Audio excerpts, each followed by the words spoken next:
ជួបគ្នាម្ដងបងមើលឲ្យអូនឈឺតើ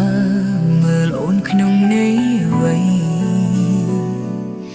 ដឹងចិត្តខ្លួនឯងតែមិនអាចដឹងចិត្តថ្លៃរាល់ថ្ងៃព្រោះមានគេក្នុងចិត្តត្រឹមជាអ្នកស្គាល់គ្នាវេទនាជាងមិនស្គាល់ធ្វើអ្វីនាំឈឺចាប់ឃើញគេនៅចិត្តគ្នាវេទនាជាងស្លាប់ប្រាប់ផងឲ្យអូនធ្វើយ៉ាងណាហើយអ្វីក៏ស្រឡាញ់មនុស្សមិនក៏ស្រឡាញ់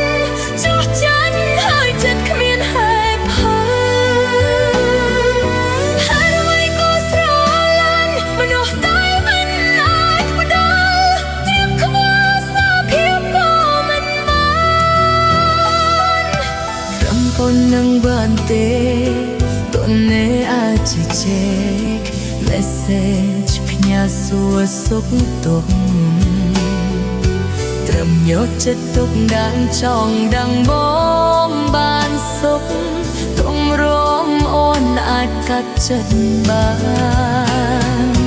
ត្រឹមជាមនុស្សធ្លាប់ស្នេហ៍តែមិនធ្លាប់សាភាក៏រាបបងមិនអាចដឹងចង់ផ្ដាំផ្ញើនិស្ស័យបើអាចមានសងខឹមញញឹមបងក៏ក្តីឈឺចា